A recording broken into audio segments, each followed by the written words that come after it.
Hi, today we're talking about how to set up your indoor cycling bike so you get the most out of your workouts, you feel good, and you help prevent injury. So I'm a physical therapist, I am an indoor cycling instructor, and a Pilates teacher. So I'm going to tell you from all of those perspectives what I think is the best way to set up your bike. This will work on any indoor cycling bike you have. So I use the Schwinn IC3. I do have a video telling you why I chose this bike over others, and you can find that if you're interested.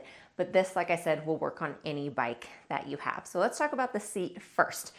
I prefer, if you're just looking into bikes, I would look for a bike seat that has two-way adjustment. That means it goes up and down and forward, backward. If you already have a bike and it only has one-way adjustment, that's okay. It probably means up and down, all right? So let's talk about that first because it's the thing most people ask and it might be the most important. So we're talking about the height of the seat. There's two ways that you can check that before you actually get on the bike. One is when you're standing next to the seat, and you can stand from the side where the pedal is or where I am. The seat should hit right about where your hip joint is. That's not your waist, okay? We're not way up here. We're down closer to the hip joint, or what we call the greater trochanter. All right, that's about the level of the bike seat. Another way to check in standing is lift your leg up so that your hip is at a 90-degree angle. So my thigh is parallel to the floor, and the bike seat should be just about level with that.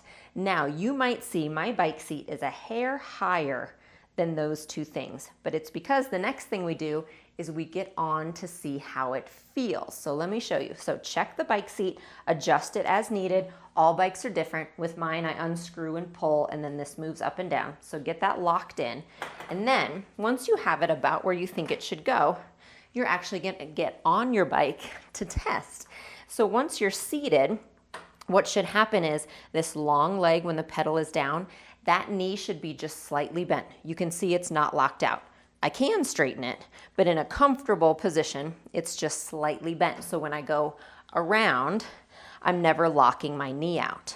So that's how I know the bike seat is the right spot for me, because if I were to lower it, like if you're in between spots on the bike seat, try it up or down. If I were to lower this, this is way too bent for me. Okay, so that's how I know it's in the right spot.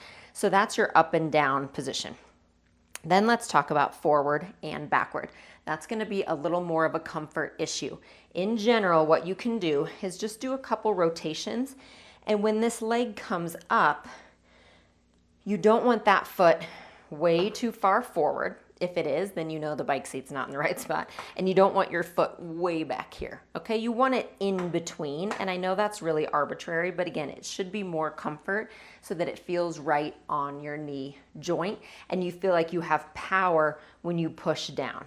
So you can see I'm almost like at a 90-degree angle right about here on my press down. So that's how you can tell your bike seat position. Let's talk about arms. These are a little more about comfort, but let me tell you, as a physical therapist, what I try to avoid on people is this.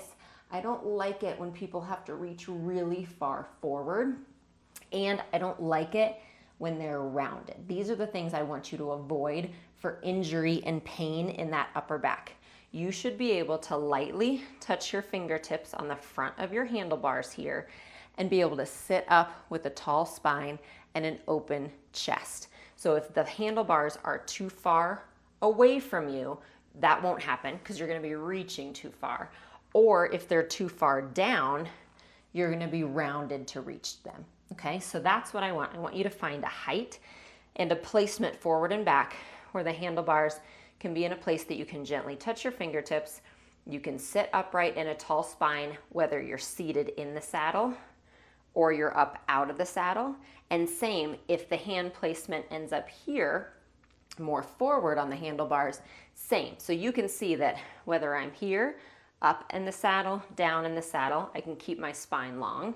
And same, I can hinge forward and do the same thing. So for me, again, it's about comfort, but that's what I want. I want you to make sure that you're not rounded or that you don't really have to reach when it comes to the handlebars, okay? So that's your quick idea of placement on the bike. So you may not know that in addition to Pilates, I am in love with my indoor cycling bike. It's a new purchase for me that I am loving in this past year. My problem, I don't stay hydrated. I get on and off the bike, back to normal life with young kids and a busy work schedule. This Built Boost from my friends at Built is saving me. So it is a delicious powder that you put in 16 ounces of water. It gives you over 100% of your daily vitamin C, vitamin Bs, echinacea. It's natural energy, helps our immune systems, which I know I need a lot right now. It is perfect for after those rides on the bike, after my workouts, I can get on with my day. My friends at Built are offering you 20% off. Use the code VALANT20, VALANT 20 to get your discount on this delicious Built Boost to help you stay hydrated and help your immune system. We can also talk about feet really quick. So I have my shoes on for you to see. I use SPD pedals.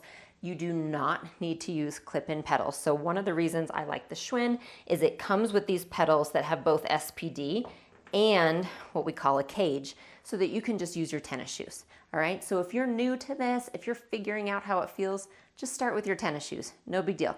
If you wanna go to shoes, I'll again link the ones I use below. They're SPD. You have to find, and what I would recommend if you're new to clips is that you literally take your shoes off, look at the bottom of them, look at the clips so you can visualize how it clips in. It will help you find the right motion.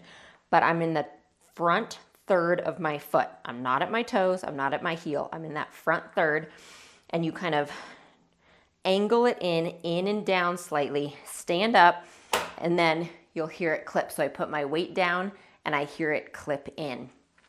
To clip out, what you have to do then, because it rotates slightly, is I bring the back part of my ankle, my heel, I bring it out slightly and it unrotates to clip out.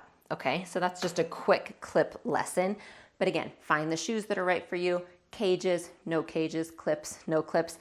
Another hint about the shoes, if you're having a hard time clipping out, and I know some brands of shoes and bikes have a harder time, and I will tell you as a PT, I don't like the torque that it puts on your knee to have to clip out.